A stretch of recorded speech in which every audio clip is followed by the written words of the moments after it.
खटी माँ तेरा शुक्रिया, शुक्रिया तेरा खटी माँ। मैं ऐसा क्यों कह रहा हूँ, सुनिए इस वीडियो को अंत तक। हाय, मैं रवि के बिंदास बोल में आपका स्वागत है। मेरे पीछे मंच देख रहे हैं आप। इस मंच से पुष्कर सिंह धामी ने ली है शपथ आज मुख्यमंत्री की, और खटी माँ ने उन्हें हराया है। कई लोग ये कह रहे हैं कि हारे हुए विधायक को मुख्यमंत्री बनाया है। मुझे लगता है कि उत्तराखंड के लिए बड़ा सौभाग्य है कि वो खटी माँ से हारे।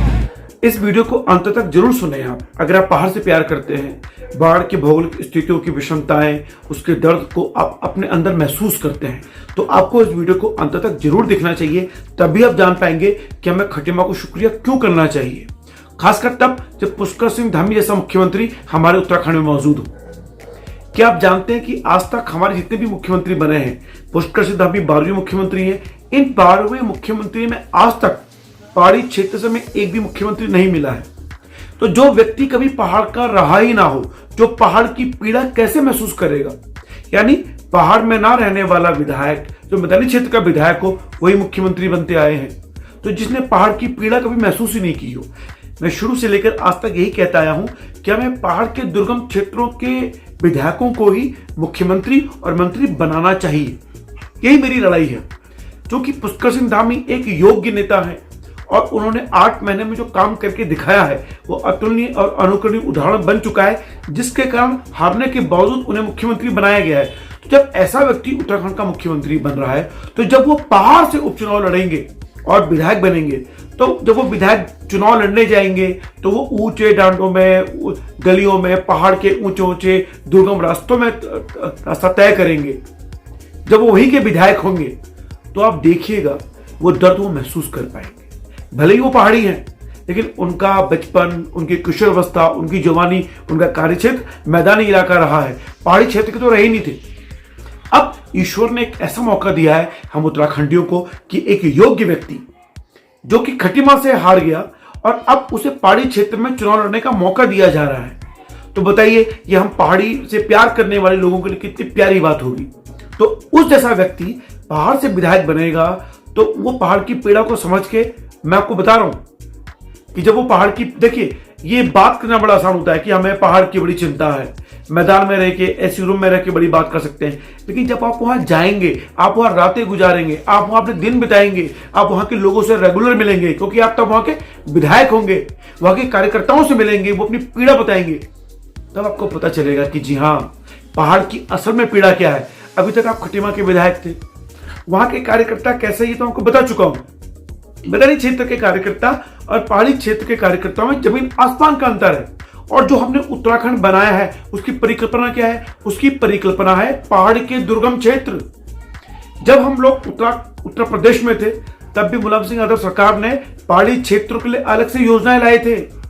अगर आज की तारीख में उन योजनाओं की बात करें तो हम आज की तारीख में ज्यादा फायदेमंद में होते, अगर तब की स्थिति लागू होती तो। आज उत्तराखंड हमें दे दिया गया है और उत्तराखंड में ज्यादा फायदा कौन उठा रहा है? मैदानी क्षेत्र के लोग। जानते हैं आप लोग, उत्तराखंड के 100% हिस्से में 15% हिस्सा तो मैदानी क्षेत्र है, 85% भौगोलिक क्षेत्र के आधार पे पर्वतीय क्षेत्र है। और इस मैदानी क्षेत्र में कुल कितने विधायक है? जानते हैं? 30 विधायक। और 85% हिस्सों को कितने विधायक मिले हुए हैं? जानते हैं? 40 विधायक। 2007 से पहले जो परिसीमन हुआ था, वहां से हमारे 6 विधायक कम हुए। वो कहां मिले? मैदानी क्षेत्रों को। तो जब आज की तारीख में 40 विधायक वो ढंग से काम नहीं कर पा रहे, आप बताइए, अगर मैं आपको बात करूं 2 किलोमीटर के दायरे में पहाड़ की और मैदानी क्षेत्रों में, तो ज्यादा आसानी से आप काम कहां कर पाएंगे? मैदानी क्षेत्रों में। उतना ही बजट आपको मैदानी क्षेत्र में मिल रहा है, उतना ही बजट आपको पहाड़ी क्षेत्रों के लिए मिल रहा है। तो पहाड़ी क्षेत्र में जो बजट आपको मिल रहा है वो ऊंट के मुंह में जीरे के समान है। तो जब नए परिसीमन में हमारे जो 40 विधायक आज हैं, जानते कितने रह जाएंगे? 15 या 20।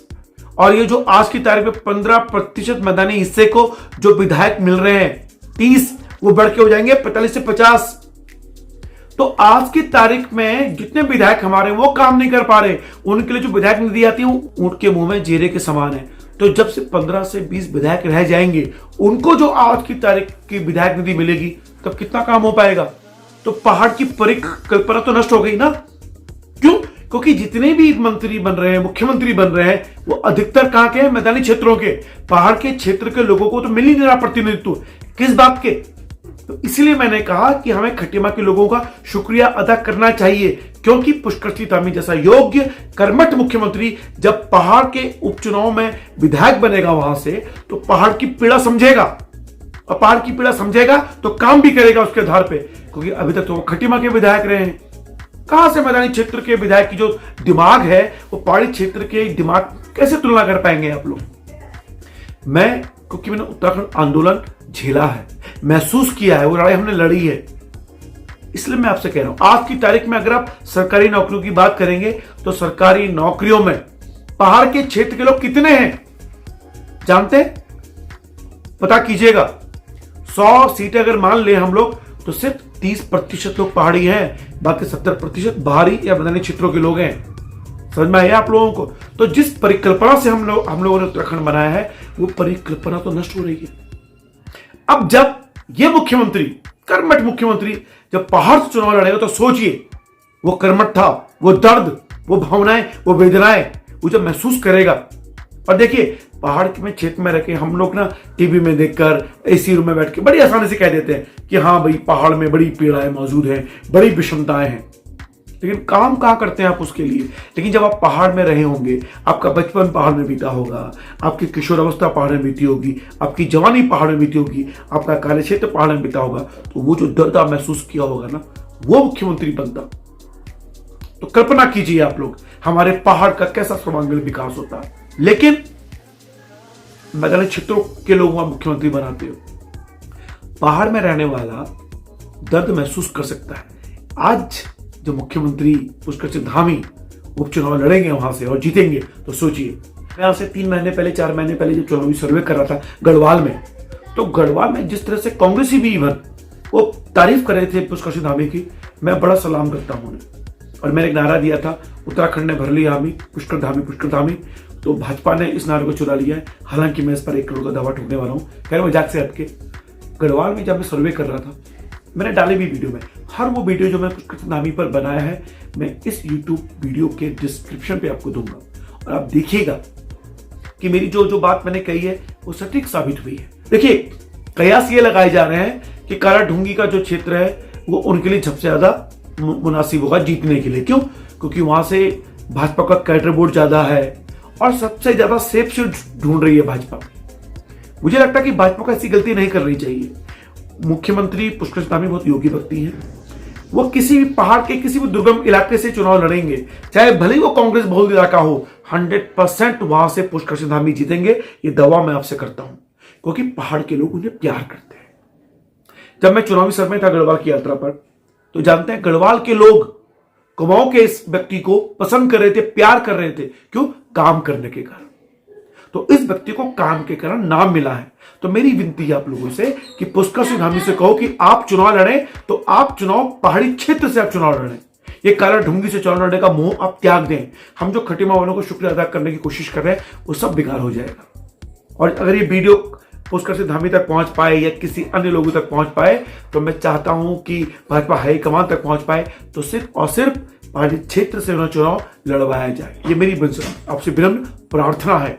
और अगर पुष्कर सिंह धामी पहाड़ी क्षेत्र से चुनाव लड़े और जीतेंगे तो सही, मैं आपको दावा कर रहा हूं गैरसैंण हमारी राजधानी घोषित हो जाएगी। लेकिन अगर वो मैदानी क्षेत्र के विधायक बने तो वो दर्द कभी उनके अंदर नहीं आ पाएगा, मैं आपको लिखित गारंटी के साथ कह सकता हूं। तो अगर हमें अपने उत्तराखंड को बचाना है, हमारे पहाड़ को हमें बचाना है, पहाड़ की दुर्गमताएं विषमताओं से लड़ना है, तो पहाड़ का ही विधायक मुख्यमंत्री होना चाहिए। पुष्कर सिंह धामी पहाड़ से चुनाव लड़ें, ये मुझे इसलिए बड़ी आशावान, जो आशा भरी निगाहों से मैं देख रहा हूं, इसी कारण मैं देख पा रहा हूं। और मुझे लगता है कि ये चीज़ें बहुत ही अच्छी होंगी। पहाड़ के लोगों ने ये कहा भी है विधायकों ने कि आप हमसे हम अपनी सीट खाली करने को तैयार हैं, आप वहाँ से चुनाव लड़िए। अगर कुमाऊं के लोग जो विधायकों ने ये दावा किया है अगर वो नहीं मानते, तो मुझे लगता है कि गढ़वाल के इलाके का कोई भी विधायक जो दुर्गम क्षेत्र का है अपनी सीट खाली करे और वहाँ से पुष्कर सिंह धामी को चुनाव लड़ने के लिए आमंत्रित करें। हम पहाड़ी लोगों की यही दुआ है, प्रार्थना है, विनती है आप लोगों से कि पुष्कर सिंह धामी जैसे व्यक्ति को आप पहाड़ से चुनाव लड़वाइए। अगर आप नहीं लड़वाएंगे तो ये पहाड़ के लिए बड़ा दुर्गम क्षेत्र होने वाला है। और जो परिसीमन होगा 2026-27 में, जहां हमारी जो पहाड़ की सीटें कम हो जाएंगी, उससे भी हम नहीं लड़ पाएंगे। इसलिए मैं विनती कर रहा हूं आप लोगों से कि खटीमा वालों को शुक्रिया अदा करके आप पुष्कर सिंह धामी जैसे व्यक्ति को पहाड़ से चुनाव लड़वाइए।